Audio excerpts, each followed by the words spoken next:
I feel nauseous, believe me. Never had a lot of shit come easy. Had to work hard, struggle just to be me. Had to rise up just so they could see me.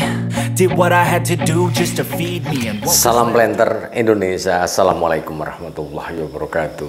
Di sore hari yang berbahagia ini, setelah pulang dari pekerjaan di kantor, izinkan The Brondol menjawab sebuah pertanyaan dari sahabat The Brondol dan menjelaskan kepada sahabat The Brondol semuanya berkaitan dengan buah kelapa sawit atau pembungaan kelapa sawit.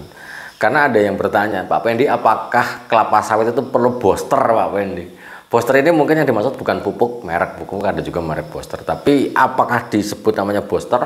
Booster biasanya digunakan untuk buah-buahan yang lama nggak berbuah, kemudian diberikan booster tertentu, misalnya kelengkeng ataupun mangga ataupun durian yang sekarang banyak dijual di pasaran bebas. Dan booster ini kok rata-rata pemberiannya hanya beberapa sendok saja, yang tapi harus kok sering ini.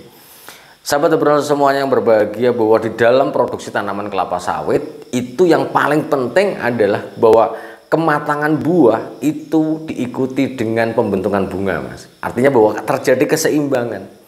Ketika dalam satu pohon matang sampai 5 janjang, 6 janjang, 7 janjang secara bersama-sama, ini akan menjadi masalah yang besar bagi kita, bagi para petani.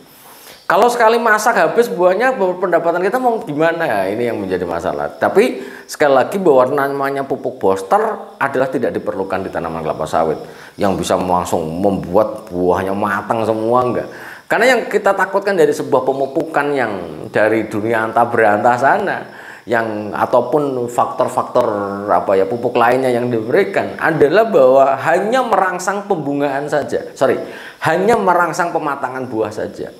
Ketika merangsang pematangan buah, sebagai contoh, penggunaan pupuk-pupuk tertentu yang biasanya kita panen 1 ton, kemudian dipakai selama 3 bulan, Pak Pendi, jadi 2 ton. Oke, kemudian 3 bulan setelahnya, 3 bulan dipakai jadi 2 ton, bulan depannya bisa sampai 2,5 ton, 4 ton dan sebagainya. Ini yang menjadi masalah adalah bahwa seiring sejalan tidak dengan pembentukan bunganya. Ketika pembentukan buah yang sebegitu besar tidak diimbangi dengan pembentukan bunga, yang notabene bahwa pembentukan bunga itu butuh waktu yang cukup panjang. Kalau ini terjadi pada tanaman kelapa sawit kita, pemasakan buah terlalu cepat dibandingkan dengan pembentukan bunganya, ya lama-lama tekor, buahnya lama-lama habis. Ini yang menjadi masalah besar bagi tanaman kelapa sawit kita. Misalnya pendapatan biasanya seton jadi 2 ton, 3 ton, setelah itu 0 kan sama saja. Sehingga sahabat The Brondol semuanya mohon gunakan pupuk yang normal-normal saja.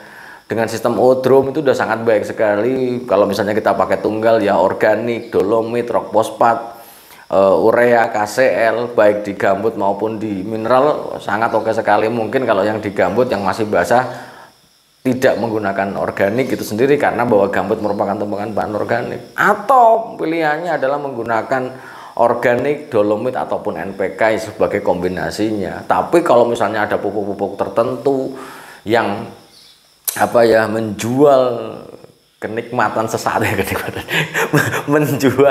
menjual angin surga sesaat yang membuat produksi naik dalam jangka waktu yang pendek adalah sangat tidak mungkin sekali. Karena sekali lagi bahwa penyerapan unsur hara dari pemupukan yang kita berikan untuk bisa menghasilkan, untuk berpengaruh terhadap buah atau secara generatif itu juga waktu yang cukup panjang, yaitu 17 sampai 24 bulan. Sehingga ini sering seiring sejalan dengan terkadang orang beli lahan kok langsung pengen hasilnya besar adalah sangat tidak mungkin.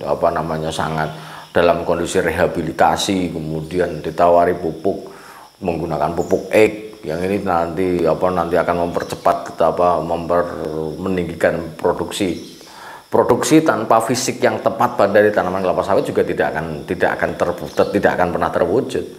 Artinya bahwa perbaikan fisik atau vegetatif tanaman akan sangat penting, yang nanti mendukung terhadap produktivitas tanaman kelapa sawit itu sendiri. Sehingga jawabannya adalah sangat tidak recommended dengan menggunakan booster. Kok bisa nih Pak Pendi? Ya itu tadi. Kalau kita berpikir kembali lagi, karena bahwa Pendi ini adalah seorang pengajar di perkebunan kelapa sawit, namun hobi saya buah. Jadi kalau buah berbeda cerita. Ketika kita ngomongin buah, kita pakai booster. Sebagai contoh nih, kelengkeng. Kelengkeng yang lama nggak berbuah, kemudian kita booster. Misalnya kayak ada nanam Hawaii yang lama nggak berbuah. Nah, booster, berbuah, masak. Semuanya masak. Apa yang terjadi ketika kita menanam kelengkeng matang 1 minggu, matang sebelah kanan, matang sebelah kiri, rusak. Jadi kita nggak kalau untuk petani kelengkengnya secara pendapatan tidak akan bagus. Tapi berbeda dengan kelapa sawit yang dipanen secara berangsur-angsur. Ketika dipanen secara berangsur-angsur, maka dengan periode panen tertentu, misalnya per 2 minggu atau per 10 hari, harus bagaimana perangsangan pemasakan buah itu yang normal-normal saja. Jadi kalau misalnya untuk buah berbeda cerita. Untuk booster memang ya kalau ada beberapa kasus yang ketika kita menggunakan booster kelengkeng ya akan merangsang pembuahan.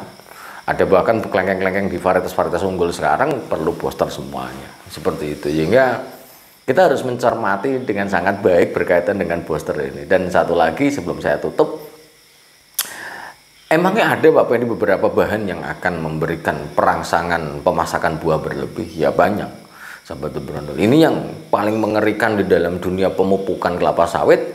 Ada 2. Yang pertama memang pupuk underspec yang kita tidak tahu spesifikasinya, atau yang ditawarkan 16-16 kenyataannya hanya 5% nitrogen, 3% fosfat atau P2O5 dan mungkin hanya 7% K2O, berarti dia di bawah spesifikasi yang ada.